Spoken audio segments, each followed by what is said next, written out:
Satu mimpi ngeri bagi pelajar-pelajar Al-Azhar ni adalah ketika mana menghadapi peperiksaan.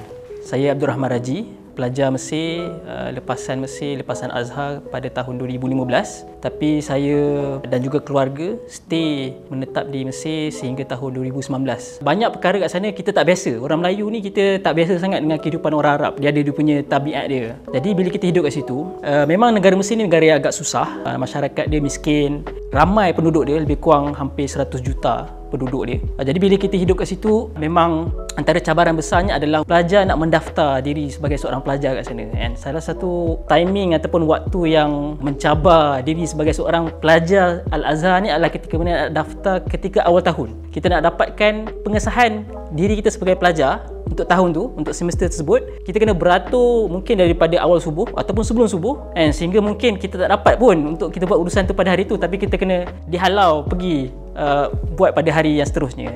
Dan yang mana hari seterusnya pun tak tahu lagi ataupun tak tentu kita dapat buat urusan tersebut pada hari tersebut. Satu mimpi ngeri bagi pelajar-pelajar Al-Azhar ni adalah ketika mana menghadapi peperiksaan. Dalam semua setiap satu tahun setahun, biasanya pelajar di sana akan ada 4 tahun lah belajar. Setiap tahun dia akan ada 2 kali waktu peperiksaan, ketika musim sejuk sekitar dalam bulan 3 ataupun bulan 4, dan juga ketika musim panas ketika waktu Ramadan.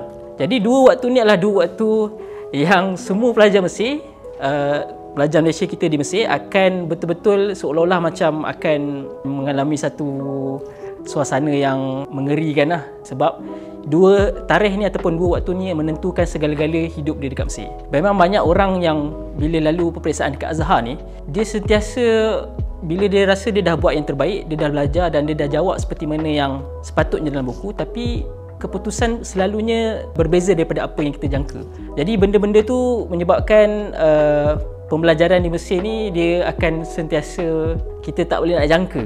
Ramailah sebenarnya student-student kita terpaksa ulang tahun di Mesir disebabkan mungkin sistem dan juga cara penilaian Universiti Azhar ni begitu ketat untuk memastikan pelajar-pelajar dia lepas peperiksaan tersebut.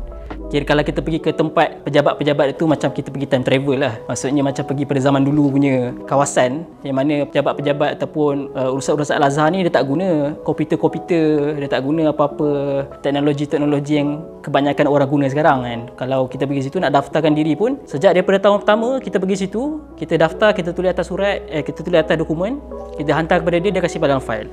Kemudian 4 tahun lepas tu, fail yang sama yang kita dapat, kita hantar daripada tahun pertama tu, dia masih gunakan sampailah tahun terakhir kita berada kat situ. Kalau koyak lah dia, and kalau hilang lah dokumen tu. And pernah satu waktu tu ketika saya nak balik ke Malaysia, antara benda yang saya kena dapatkan adalah dokumen tentang syahadah, tentang kita punya keputusan result keseluruhan semester kan. Jadi dia bawa saya pergi ke satu gudang. Gudang tu, khazanah tu, macam kira tempat menyimpan semua dokumen-dokumen kertas pelajar-pelajar lah. Jadi bila kita beritahu apa kita punya nombor siri pelajar dan sebagainya, jadi dia akan cari. Dia akan buka semua, dia akan koyak-koyak dan sebagainya. Memang kadang-kadang ramai kes-kes pelajar hilang dia punya keputusan disebabkan khazanah tersebut. So itu antara bentuk-bentuk yang mana mencabarlah diri sebagai seorang pelajar Al-Azhar di Mesir. Tetapi keunikan dan kebaikan di sebalik itu adalah mengajar erti sabar lah. Jadi saya sebagai alumni pelajar Mesir, saya sangat menyokong pembangunan Darul Maghfirah yang diusahakan oleh Yayasan Maghfirah di Mesir, sebab ia sangat membantu dan memberikan banyak kebaikan kepada para pelajar kita di sana untuk mendalami ilmu agama.